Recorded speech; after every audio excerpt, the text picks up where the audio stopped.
What is going on, guys? Welcome back to the channel. Critical Overlord here. We're going to be talking about this update that Damien Leone gave us today regarding Terrifier 4 and the development of its screenplay, which he's now regarding as the final chapter, I guess, after previously telling us that there might be 2 more films if, I guess, the films remain financially profitable.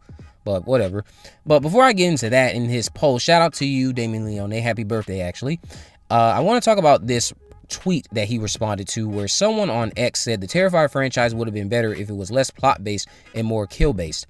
He put out a response saying, "Man, these guys aren't making it easy for me, are they? It's either Terrifier has absolutely no plot and is just mindless gore, or Terrifier has too much plot and not enough gore. Gosh darn it, people, I'll find the sweet spot in T4 if it kills me." I don't know what people really are talking about when it comes to this still common complaint. I try to understand it. I just don't get it. If you're someone who thinks that, please elaborate down below why. Because I think Terrifier 2 corrected the issue that I had with Terrifier. Even though I thought that the first Terrifier was still quite good. The first Terrifier, I think, didn't have enough plot. Terrifier 2 has more than enough. It gives me characters I can invest in. And it still has the gore that was often complained about when it came to Terrifier 1. But then with Terrifier 3, I guess we're still in the same boat of this has no story, it's just too gory, or it's one or the other. So Damien feels like he needs to find the sweet spot. I think me and many others agree. You found that sweet spot with T2, and it just carried over into T3. I would say just keep doing what you're doing.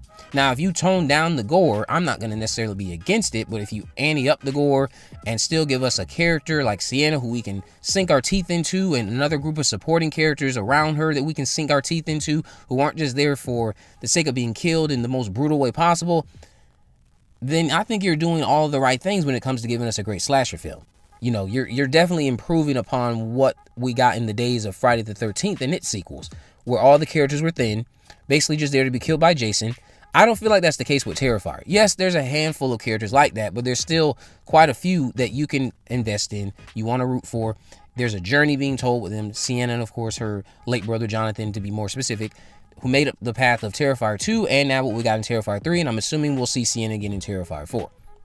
I think he should just keep doing what he's been doing with T2 and T3, but he shared this over on Instagram and X today, where he stated, "The script for Terrifier 4 is underway, and it's shaping up to be the most epic, horrifying, thrilling, emotional, and satisfying conclusion to the Terrifier saga. I've personally never been so excited to see one of my own scripts translate to the screen like this one. P.S. I will finally reveal Art's origins in this entry." Now, when it comes to Art's origins, I think we've been finding out little bits and details over the last 2 movies. Some people have theorized that they think this is Sienna's father. I still don't buy that at all. I think that is not going to age well. I was certain there would be some sort of connection with that Blasto Man character that ended up being true, like I told you guys about before the film dropped, in relation to Terrifier 3. We didn't get that in T3, but I still think there's some sort of connection between Sienna's dad and Art the Clown. I just don't think that her dad himself is Art the Clown. It just doesn't make a lot of sense to me. But if you think that, please explain why down below. I can only say this again when it comes to the origins.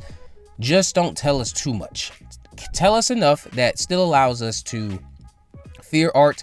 Don't tell us stuff that makes him less scary. Basically, don't start chipping away his mystique.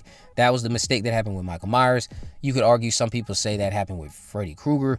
Although with Freddy, I could argue that that really wasn't the biggest detriment to the narrative, since Freddy and Jason, their childhood and their backgrounds were kind of linked into the story from the get-go. With Michael Myers, he was propped up as this embodiment of evil, evil walking on 2 legs, and Dr. Loomis being his #1 hype man, only to find out, oh, you know what, he's actually a pawn in a cult, and they're the evil ones, not Michael. Michael's just an innocent boy who had his childhood stolen from him.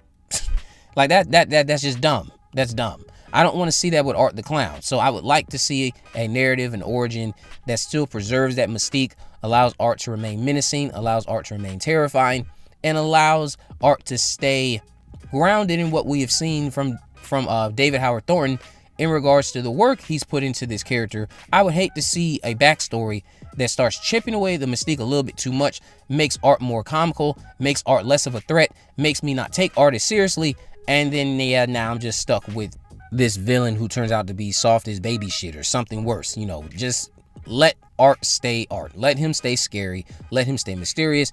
Keep some sort of intrigue. Don't tell us too much. Tell us enough, I guess, to establish where he came from. That would be enough. But if that answer is something that, again, makes him less scary, avoid that. I don't think Damien's going to do that. I'm just saying, again, these are some of the things that have killed characters like Michael Myers when it came to what happened in Halloween 6. Even though I know Halloween 6 has its supporters out there, Halloween 6 is one of the better entries if we want to talk about cinematography, but I digress. So you guys let me know what you think about this down in the comment section below.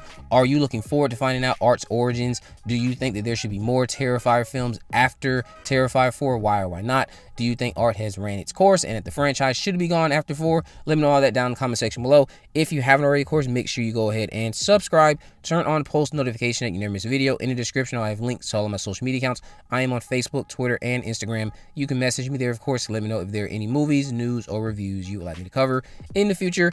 And with all that in mind, guys, I will see you in the next video.